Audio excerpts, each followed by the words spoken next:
हम लोग आज इस वीडियो में एनालाइज़ करते हैं गोल्ड को आने वाले वीक के लिए। तो हम एनालाइज़ करेंगे सीधे इसे मंथली टाइम फ्रेम से लेके weekly time frame, daily time frame, 4 hour और 1 आवर को कवर करेंगे। तो सबसे पहले हम एनालाइज़ करते हैं मंथली टाइम फ्रेम पे कि हुआ क्या है गोल्ड में, और ये साल का लास्ट मंथ भी चल रहा है।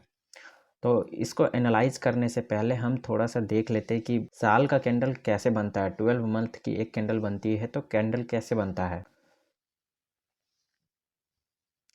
तो यहाँ पे आप देख सकते हैं जिस तरह से इस साल की कैंडल चल रही है, इसके पिछले साल की कैंडल में आप ध्यान से देखें तो मार्केट पहले पूरा ऊपर जाता है, उसके बाद फिर लास्ट में जाके पुल बैक लेता है। इसी तरह से पिछले साल 2024 की कैंडल भी बनी हुई है, 2023 की कैंडल भी बनी हुई है, 2022 की कैंडल तो डोजी टाइप से बन गई है।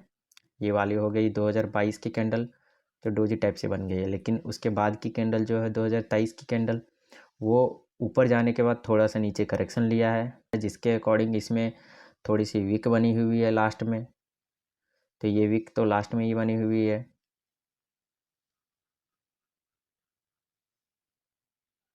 ये देख सकते हैं, ये वीक बनी हुई है थोड़ी सी 2023 की कैंडल में। ये हमारी हो गई ये वाली 2024 की कैंडल में, इसमें भी लास्ट में वीक बनी है, ऊपर से प्रेशर आया है, ऊपर साइड से वीक बनी है। तो सेम इसी तरह से 2025 की भी कैंडल बननी चाहिए और क्लोजिंग देनी चाहिए। तो 12 मंथ की कैंडल को हमने देखा कि ये लास्ट में जाके करेक्शन लेती है। इतने बड़े मूवमेंट के बाद इस कैंडल को भी करेक्शन लेना चाहिए। तो उस अकॉर्डिंग हमें ज़्यादातर व्यू क्या रखना है मार्केट में गोल्ड के लिए। अभी हमें गोल्ड के लिए जब करेक्शन ले रहे हैं, हर एक ईयर करेक्शन ले रहा है लास्ट में, तो इस ईयर भी करेक्शन लेना चाहिए और देखते हैं क्या करेक्शन ले रहा है। तो उस अकॉर्डिंग हमारा सेटअप बनेगा या नहीं बनेगा। अगर बनेगा तो मतलब करेक्शन लेना चाहिए, अगर नहीं बनेगा तो हमें फिर आगे कंटिन्यू सोचना चाहिए। तो 12 मंथ पे हमने देख लिया कैंडल कैसे बनेंगी, वो भी हमने समझ लिया। मार्केट पूरा मूवमेंट देगा, पूरे साल मूवमेंट देता है, उसके बाद लास्ट में जाके थोड़ा सा करेक्शन लेता है। तो अब हम चलिए देखते हैं इसे 1 मंथ से डायरेक्ट एनालाइज करते हैं। तो 1 मंथ के अकॉर्डिंग क्या हुआ है, ये हमारी ये कैंडल हो गई अक्टूबर की, ये कैंडल हो गई हमारी नवंबर की, और जो अभी चल रही है वो कैंडल है हमारे दिसंबर की। ये कैंडल है हमारे दिसंबर की। तो अब यहाँ पे हमें देखना क्या है, यहाँ पे ध्यान से अगर हम देखें तो अक्टूबर की कैंडल में नवंबर की कैंडल भी है और दिसंबर की भी कैंडल है। मतलब एक इनसाइड बार टाइप की कैंडल बनी हुई है। ये देख सकते हैं, ये अक्टूबर की कैंडल की ना ही लो की लिक्विडिटी लिया है और ना ही हाई की लिक्विडिटी लिया है। नवंबर और दिसंबर की कैंडल पूरे इस अक्टूबर के कैंडल में ही बनी हुई है।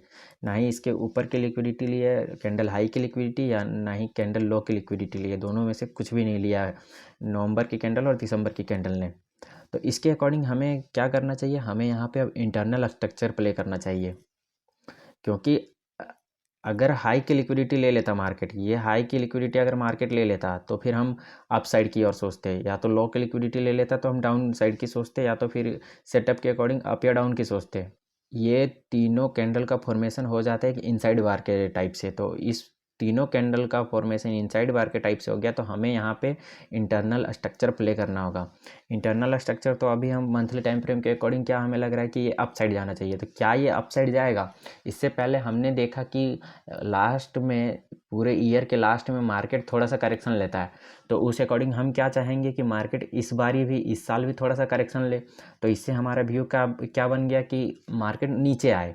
तो कितना नीचे आए, कहाँ तक नीचे आए, क्या नीचे आएगा, इसका नीचे आने का सेटअप बन रहा है या नहीं बन रहा है, ये चीज़ तो हमें मंथली टाइम फ्रेम के अकॉर्डिंग पता नहीं चल रही है। तो हम इससे छोटे टाइम फ्रेम पे चलते हैं, उसके बाद तो हमें पता चलेगी internal structure. Monthly time frame देखा, अब हम वीकली टाइम फ्रेम को देखते हैं, क्योंकि अभी तो हमें अब यहाँ पे इंटरनल स्ट्रक्चर को प्ले करना पड़ेगा। तो इंटरनल स्ट्रक्चर के अकॉर्डिंग अगर हम देखें तो मार्केट हुआ क्या है यहाँ पे, इससे पहले जब मार्केट ऑल टाइम हाई गया था तो यहाँ पे मार्केट प्रीवियस वीक की लिक्विडिटी को स्वीप किया था। ये देख सकते हैं, ये प्रीवियस वीक की लिक्विडिटी को स्वीप किया था। उसके बाद क्या हुआ, मार्केट आया नीचे और यहाँ पे ये गैप इम्बैलेंस को टैप किया। उसके बाद मार्केट ने अपना अपसाइड का मूवमेंट कंटिन्यू किया। ये यहाँ पे गैप इम्बैलेंस को टैप किया मार्केट ने, उसके बाद अपसाइड का मूवमेंट कंटिन्यू किया और अभी तक मार्केट अपसाइड जाते हुए है। लेकिन इसके पिछले वीक में क्या हुआ है, मार्केट ने उससे पिछले वीक के लिक्विडिटी को ले चुका है। उससे पिछले वीक की कैंडल ये जो है इसकी हाई की लिक्विडिटी को ये ले चुका है, उसके बाद इसके अंदर आके क्लोजिंग दे दिया है। इसका मतलब क्या हुआ?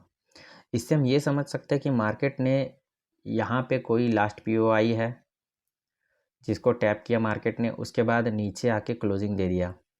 मतलब ये अपने प्रीवियस वीक के लिक्विडिटी को स्वीप कर लिया है। तो इसके अकॉर्डिंग हमारा नेक्स्ट टारगेट कौन सी लिक्विडिटी हो जाएगी?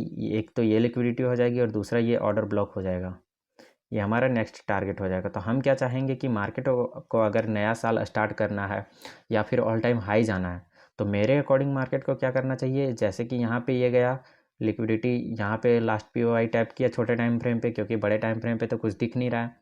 यहाँ पे क्लोजिंग दिया, उसके बाद मार्केट को क्या करना चाहिए? टैप करना चाहिए यहाँ पे कुछ स्ट्रक्चर, इंटरनल स्ट्रक्चर बना के फिर इस ओबी को टैप करना चाहिए। उसके बाद फिर यहाँ पे अगेन कैरेक्टर चेंज करके अगेन उसके बाद इसे ऑल टाइम हाई के लिए प्रिपेयर होना चाहिए। ये वीकली टाइम फ्रेम की एनालिसिस है मेरे अकॉर्डिंग। अब हम देख लेते हैं डेली टाइम फ्रेम के अकॉर्डिंग अभी हमें क्या मिला। मंथली टाइम फ्रेम के ईयरली के अकॉर्डिंग हम चलते हैं, तो ईयरली के अकॉर्डिंग हमें क्या मिला कि लास्ट में करेक्शन लेनी चाहिए। इसका मतलब हमारी व्यू अभी होनी चाहिए डाउन साइड की ओर, यानी कि करेक्शन लेना चाहिए मार्केट को थोड़ा सा। मंथली टाइम फ्रेम के अकॉर्डिंग क्या है? ये तो एक इनसाइड बार के अंदर है, जिसके अकॉर्डिंग क्या है इसमें कि हमें इंटरनल स्ट्रक्चर प्ले करने होंगे। तो मंथली टाइम फ्रेम पे पता नहीं चल रहा है डायरेक्शन, पर जब हम वीकली टाइम फ्रेम पे आए तो हमें क्या पता चला कि ये अपने प्रीवियस वीक की लिक्विडिटी को ले चुका है और इसके अंदर आके क्लोजिंग दे दिया है, जिससे हमें इस लिक्विडिटी को टारगेट करना चाहिए और ये ओबी को टारगेट करना चाहिए। तो ये दो ऑप्शन है हमारे पास कि मार्केट को नीचे आके ये दोनों को टैप करके उसके बाद मार्केट को अपने ऑल टाइम हाई के लिए रेडी होना चाहिए। अब हम डेली टाइम फ्रेम पे देख लेते हैं इसमें क्या चल रहा है, डेली टाइम फ्रेम पे कैसा स्ट्रक्चर बना हुआ है। अब डेली टाइम फ्रेम पे अगर हम देखें तो डेली टाइम फ्रेम पे हुआ क्या है, मार्केट एक इनसाइड वार के लिक्विडिटी को स्वीप किया है। यहाँ पे ये देख सकते हैं ये पूरी एक इनसाइड वार कैंडल है, जितनी भी कैंडल बनी हुई है इसी के अंदर बनी हुई है। और मार्केट ने इस कैंडल के थ्रू, ये जो कैंडल बनी हुई है ब्लैक वाली, इस कैंडल के थ्रू पूरी इस इनसाइड बार की कैंडल की लिक्विडिटी को स्वीप कर लिया है। इस इनसाइड बार की कैंडल की लिक्विडिटी को स्वीप कर लिया है। इससे हमें और क्या पता चलता है कि मार्केट ने एक तो लिक्विडिटी को स्वीप किया वीकली टाइम फ्रेम पे भी और डेली टाइम फ्रेम पे भी। तो इसके अकॉर्डिंग हमारा टारगेट क्या है? वीक के अकॉर्डिंग हमारा टारगेट है ये वाली लिक्विडिटी और ये वाली ओबी। और डेली के अकॉर्डिंग भी हमारा क्या टारगेट हो रहा है? ये वाली लिक्विडिटी और फर्स्ट लिक्विडिटी ये होगी, क्योंकि यहाँ पे उसके बाद एक ऑर्डर ब्लॉक है। उसके बाद फिर अगेन मार्केट को थोड़ा सा करेक्शन लेना ऊपर की साइड, उसके बाद ये नीचे की साइड प्लान करेगा इस लिक्विडिटी को हंट करने या तो फिर ये वीकली टाइम फ्रेम की ओबी को टैप करने के लिए। जिस तरह से हमें वीकली टाइम फ्रेम पे लिक्विडिटी स्वीप मिला है उसी तरह से सेम यहाँ पे भी हमें लिक्विडिटी स्वीप मिल रहा है डेली टाइम फ्रेम पे इस ब्लैक कैंडल के थ्रू। ये जो ब्लैक कैंडल है इसके थ्रू। तो हमारा व्यू क्या रहेगा या फिर हमें किस टाइप से सेटअप मिल सकते हैं?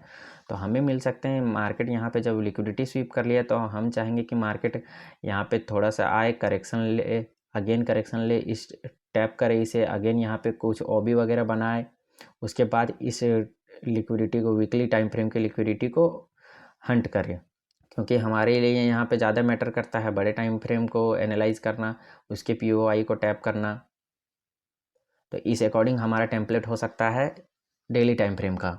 तो हमने क्या देखा अभी, हमें वीकली टाइम फ्रेम के अकॉर्डिंग भी डाउन साइड के ट्रेड प्लान करने हैं और डेली टाइम फ्रेम के अकॉर्डिंग भी हमें डाउन साइड के ट्रेड प्लान करने हैं। कहाँ तक प्लान करने हैं? पहले हमारा ये लिक्विडिटी टारगेट रहेगा डेली टाइम फ्रेम के अकॉर्डिंग, उसके बाद हमारा ये ओबी टारगेट रहेगा, उसके बाद हमें वीकली टाइम फ्रेम के अकॉर्डिंग ये लिक्विडिटी टारगेट रहेगा और ये वीकली टाइम फ्रेम का ओबी टारगेट रहेगा। हमने देख लिया वीकली टाइम फ्रेम भी डाउन साइड की और हमें डायरेक्शन बता रही है और डेली टाइम फ्रेम भी डाउन साइड की डायरेक्शन बता रही है। तो अब हम 4 आवर पे भी देख लेते हैं। तो 4 आवर पे अगर हम देखें तो यहाँ पे मार्केट ने टैप किया, तो कैसे यहाँ पे मार्केट ने टैप किया और स्वीप किया ये हम पीछे की ओर देख सकते हैं। पीछे यहाँ पे एक ऑर्डर ब्लॉक है जो जिसको मार्केट ने टैप किया है। ये देख सकते हैं ये एक ऑर्डर ब्लॉक है जिसको मार्केट ने टैप करके डाउन साइड का करेक्शन दिया है थोड़ा सा। ये देख सकते हैं यहाँ पे भी सेम वही सिचुएशन है, जिस तरह से डेली टाइम फ्रेम में है उसी तरह से इसमें भी यहाँ पे मार्केट ने एक इनसाइड बार बनाया जिसके अंदर ये सारी कैंडल्स हैं। मार्केट यहाँ पे एक चीज़ कर रहा है कि मार्केट आया, नीचे करेक्शन लिया, अगेन ऊपर आया, अगेन करेक्शन लिया, उसके बाद यहाँ पे कंसोलिडेट करके फिर मार्केट ने यहाँ पे टैप किया, जो लास्ट पीओआई बचा था इसके पास 4 आवर का, उसके बाद ये मार्केट अगेन आके यहाँ पे कंसोलिडेट कर रहा है। ये एक हमें प्रॉब्लम दे सकता है कि यहाँ पे जब ये मार्केट इसको टैप कर लिया उसके बाद डायरेक्ट मार्केट को चेंज ऑफ कैरेक्टर करके नीचे की साइड मूवमेंट देना चाहिए था, लेकिन हो क्या रहा है यहाँ पे मार्केट यहाँ पे ये जो टाइम पास किया ये हमें थोड़ा सा कन्फ्यूज़न या फिर हमें थोड़ा सा दिक्कत दे सकते हैं कि मार्केट डाउन साइड ना जाए। मार्केट यहाँ पे आए, इस इनसाइड बार जो है 4 आवर की इसकी लो के लिक्विडिटी ले, इस लिक्विडिटी को ले मार्केट, उसके बाद अगेन ये इसको टैप करके इसको स्वीप करके अगेन ऑल टाइम हाई के लिए ये चला जाए।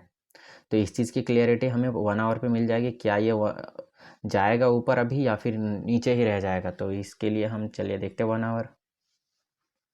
तो 1 आवर के अकॉर्डिंग हम यहाँ पे देख सकते हैं कि इससे पहले हम जान लें कि 4 आवर में ये सारी स्ट्रक्चर बनी हुई है। एक इनसाइड 4 आवर के एक इनसाइड बार में ये सारी स्ट्रक्चर बनी हुई है, मार्केट कंसोलिडेट किया है। तो यहाँ पे 4 आवर में देखा कि इस रेंज में पूरी मार्केट है। अब इस रेंज की ना ही लिक्विडिटी के हाई को लिया है और ना ही लिक्विडिटी के लो को लिया है, दोनों में से दोनों साइड किसी साइड के भी लिक्विडिटी को हंट नहीं किया 4 आवर की कैंडल का।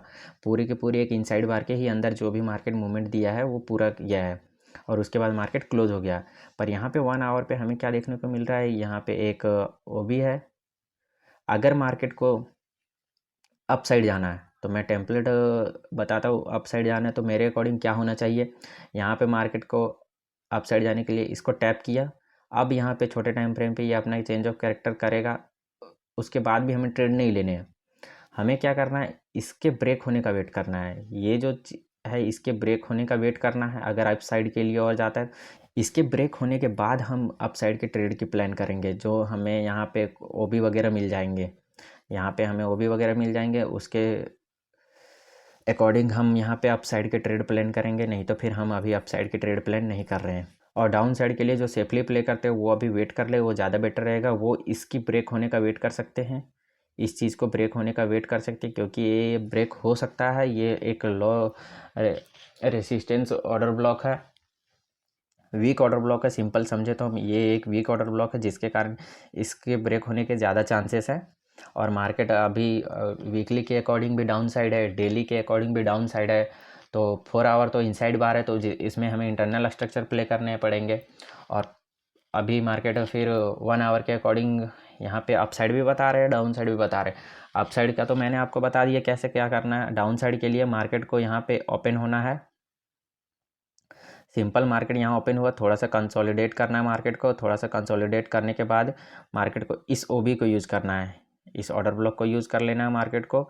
उसके बाद इसको टैप करने के बाद ये डाउन साइड के लिए मूवमेंट दे दे मार्केट, तो ये ज़्यादा बेटर रहेगा। अगर मार्केट डाउन साइड के लिए मूवमेंट दे देता है उसके बाद हमें डायरेक्ट टारगेट मिल जाएंगे इस ऑर्डर ब्लॉक की, वीकली ऑर्डर ब्लॉक की। पर हमें उतना लंबा एक साथ टारगेट नहीं रखने, हमें छोटे छोटे पॉइंट कवर करने 1 आवर पे। एक दिन में अगर 400-500 पिप्स मिल जाते हैं अगर 1 आवर के अकॉर्डिंग तो फिर बढ़िया रहेंगे, एक साथ उतने कवर नहीं करने। और जो सिर्फ प्ले करना चाहते हैं तो मेरे अकॉर्डिंग यहाँ पे क्या होना चाहिए कि इस ऑर्डर ब्लॉक को मार्केट तोड़ दे, उसके बाद इसको अगेन आके टैप करे, उसके बाद जो भी है उनका ट्रेड प्लेस यहाँ पे हो, छोटे टाइम फ्रेम पे चेंज ऑफ कैरेक्टर देख के। मिनिमम 5 मिनट के टाइम फ्रेम पे अगर चेंज ऑफ कैरेक्टर करता है तो हमारा ट्रेड यहाँ से एग्जीक्यूट होगा। उसके बाद हमारा टारगेट होगा ये वाली लिक्विडिटी जो हमारी 4 आवर की इनसाइड बार की कैंडल है। तो यहाँ पे डाउन साइड के लिए हमारी ट्रेड होगी इस टाइप से, हमारी ट्रेड हो जाएगी। इस ओबी को ब्रेक करता तब हमारी ट्रेड होगी इस टाइप से, नहीं तो फिर हम इसको इग्नोर कर देंगे। या फिर हम अपना डायरेक्शन अगर अप साइड की और मार्केट कंटिन्यू करता है, अगेन मार्केट इसको टैप तो कर ही दिया, अभी इसको डायरेक्ट अगर ब्रेक कर देता तो फिर हमें यहाँ पे कुछ ट्रेड सेटअप मिलेंगे, उसके बाद हम अप साइड की और ऑल टाइम हाई की ओर सोचेंगे। ये मेरा एनालिसिस था मंथली टाइम फ्रेम से लेके 1 आवर के टाइम फ्रेम तक। मैं इससे नीचे वाले टाइम फ्रेम पे ट्रेड नहीं करता, इसलिए मैं उसे एनालाइज नहीं करता। मैं बस 5 मिनट टाइम फ्रेम को देखता हूँ चेंज ऑफ कैरेक्टर के लिए, और कभी कभी 1 मिनट टाइम फ्रेम को देखता हूँ चेंज ऑफ कैरेक्टर के लिए।